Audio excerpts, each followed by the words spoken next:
नमस्कार, मैं शिक्षा मिश्रा मध्य प्रदेश के सुप्रभात न्यूज में आपका स्वागत करती हूं। दोस्तों, मध्य प्रदेश की तमाम फटाफट खबरों को जानने के लिए हमारे चैनल को सब्सक्राइब जरूर करें। साथ ही कमेंट सेक्शन में जरूर बताएं कि आप मध्य प्रदेश के किस जिले से हमारे न्यूज को देख रहे हैं। तो चलिए शुरू करते हैं खबरों को, जानते हैं आज के मुख्य समाचार। किसान जल्द कर लेंगे काम वरना अटक जाएंगे आपकी 12वीं किश्त के पैसे। पीएम किसान योजना के तहत हर साल किसानों को आर्थिक मदद प्रदान की जाती है। इस योजना के तहत रजिस्टर्ड सभी किसानों को हर साल 6,000 रुपए की आर्थिक मदद प्रदान की जाती है। केंद्र सरकार ने हाल ही में किसानों के लिए एक अपडेट जारी किया है। इस योजना के तहत सभी किसानों के लिए अपने खाते में यह अपडेट करना अनिवार्य कर दिया गया है। सरकारी अस्पतालों की तबीयत सुधारने एमपी में 21 जुलाई से मिशन सेहत की होगी शुरुआत। खर्च किए जाएंगे 140 करोड़। अस्पताल में जाकर वहां की हालत देखने के बाद अक्सर लोग नाक चढ़ाते हुए नजर आते हैं। अगर प्राइवेट अस्पताल में गंदगी दिखे तो लोगों द्वारा सरकारी अस्पताल का उदाहरण दिया जाता है। आमतौर पर बड़े ही दया भाव से यह कह दिया जाता है कि ये तो सरकारी है। सरकारी मतलब बद इंतजामी का होना, भ्रष्टाचार होना, काम देर से होना, समय पर सुनवाई न होना आदि। लेकिन अब ऐसा नहीं होगा। 21 जुलाई को सीएम शिवराज सिंह मिशन सेहत की शुरुआत करने जा रहे हैं। इस मिशन के तहत सरकारी अस्पतालों की दशा बदलने के लिए भरपूर प्रयास किया जाएगा। एमपी में औद्योगिक विकास के बदले नियम, जानिए किन्हें मिलेगी विशेष छूट। प्रदेश में अब औद्योगिक विकास के लिए बेकार पड़ी औद्योगिक क्षेत्र की जमीन को हस्तांतरण या बांटने के लिए न्यूनतम जमीन का दायरा 500 वर्ग मीटर से बढ़ाकर 1000 वर्ग मीटर कर दिया गया है।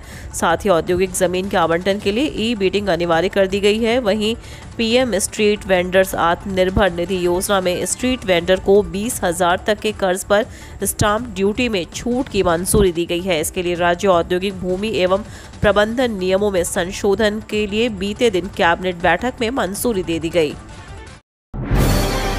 बीओआई के शेयरधारकों ने 2,500 करोड़ रुपए जुटाने की योजना को दी मंजूरी।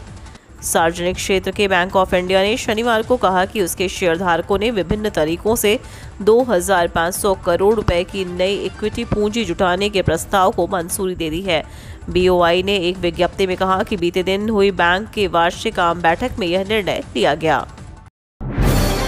बंगाल के राज्यपाल जगदीप धनखड़ होंगे उपराष्ट्रपति पद के लिए एनडीए के उम्मीदवार।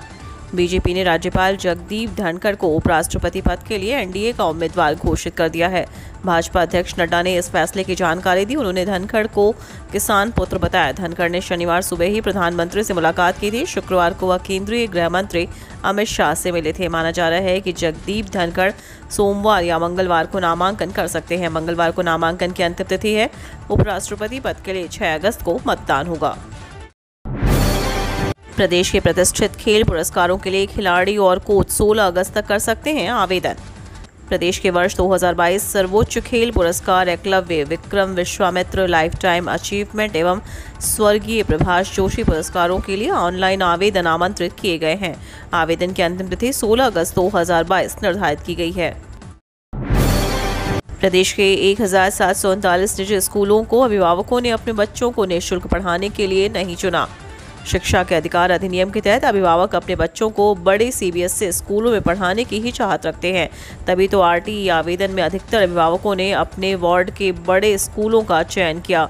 गली मोहल्लों में खुले छोटे छोटे स्कूल भले ही आरटीई की प्रक्रिया में शामिल हो, लेकिन अभिभावक ने उन्हें विकल्प के तौर पर नहीं चुना है।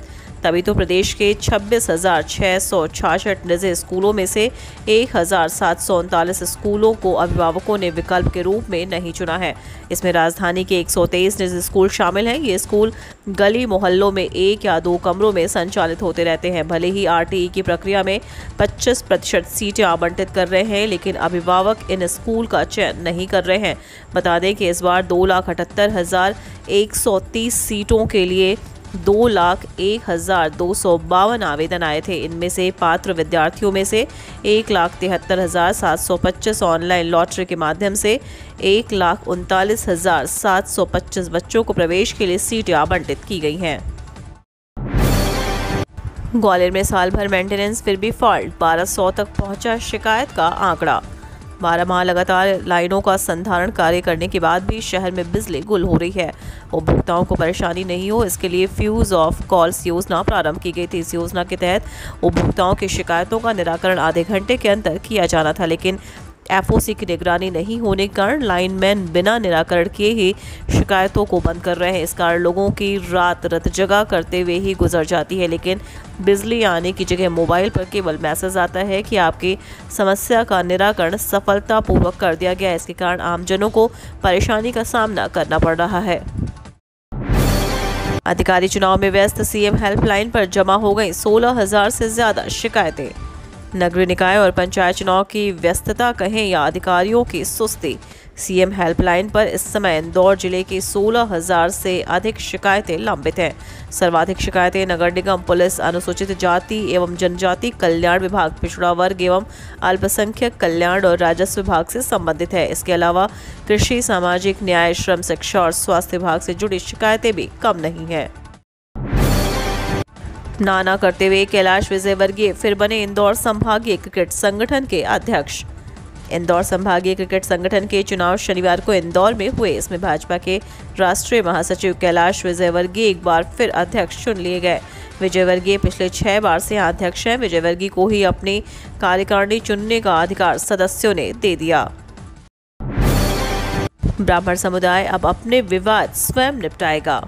मध्य प्रदेश राज्य विधिक सेवा प्राधिकरण द्वारा समाज में उत्पन्न विवादों को उसी समाज के प्रशिक्षित मध्यस्थों द्वारा निपटाने के लिए लगातार प्रशिक्षण दिया जा रहा है। इसी के तहत जिले के ब्राह्मण समुदाय को 12 दिवसीय 20 घंटों का ऑनलाइन सामुदायिक मीडिएशन प्रशिक्षण 16 मार्च से 27 मार्च तक दिया गया। मध्य प्रदेश शूटिंग अकादमी के ऐश्वर्य प्रताप ने ISSF विश्व कप में जीता स्वर्ण पदक। मध्य प्रदेश राज्य शूटिंग अकादमी के ओलंपियन ऐश्वर्य प्रताप सिंह ने दक्षिण कोरिया में ISSF विश्व कप में 50 मीटर राइफल 3 पोजीशन इवेंट में शानदार प्रदर्शन के साथ स्वर्ण पदक जीतकर प्रदेश का नाम रोशन किया है। अब 6 माह नहीं 3 माह पहले देनी होगी लाइसेंस फीस। रेलवे ने अपनी सुविधाओं को सुधारने की कवायद शुरू कर दी है। इस बार रेलवे ने यात्रियों को सुविधा देने वाले निजी संस्थानों की सुविधा को बेहतर किया है। रेलवे ने हाल ही में ई-ऑक्शन की सुविधा शुरू की है, लेकिन इसमें आ रही परेशानी से निजी कंपनी और उनके कर्मचारी परेशान हैं, जिसका अब समाधान किया जा रहा है। रेलवे के साथ पार्सल, लीजिंग, पार्किंग, पे एंड यूज तथा विज्ञापन के कार्य को करने वाले लोगों के साथ मंडल कार्यालय में वर्चुअल मीटिंग की। इस दौरान रेलवे की नई पॉलिसी ई-ऑक्शन के विषय में जानकारी दी। प्रदेश के 4.5 करोड़ लोगों को सतर्कता डोज लगाने के लिए चलेंगे 6 विशेष अभियान।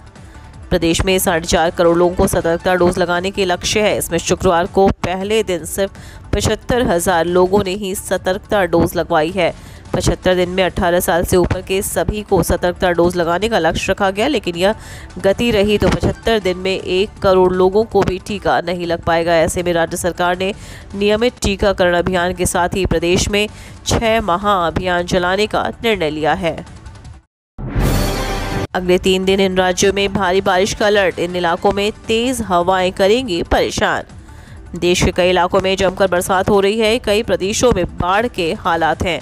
असम, आंध्र प्रदेश और गुजरात में भारी बारिश ने लोगों को मुश्किलों में डाल दिया है। मौसम विभाग के अनुसार पूर्व मध्य, पश्चिम मध्य, उत्तर और दक्षिण पश्चिम अरब सागर के पास गहरा कम दबाव का क्षेत्र बना हुआ है। फिलहाल गुजरात समेत अन्य समुद्र तटीय राज्यों को वर्षा से राहत नहीं मिलेगी। IMD ने कई हिस्सों में भारी बारिश की भविष्यवाणी की है। मौसम विभाग ने देश के कई इलाकों में वज्रपात का अलर्ट जारी किया है। स्काईमेट वेदर के अनुसार अगले 24 घंटों के दौरान कोंकण, गोवा, तटीय कर्नाटक, अंडमान निकोबार और केरल में हल्की से मध्यम बारिश संभव है। ओडिशा, छत्तीसगढ़, पूर्वी मध्य प्रदेश, नागालैंड, मणिपुर, गुजरात, पूर्वी असम, अरुणाचल प्रदेश और राजधानी में हल्की से मध्यम और 1 या 2 स्थानों पर भारी बरसात हो सकती है।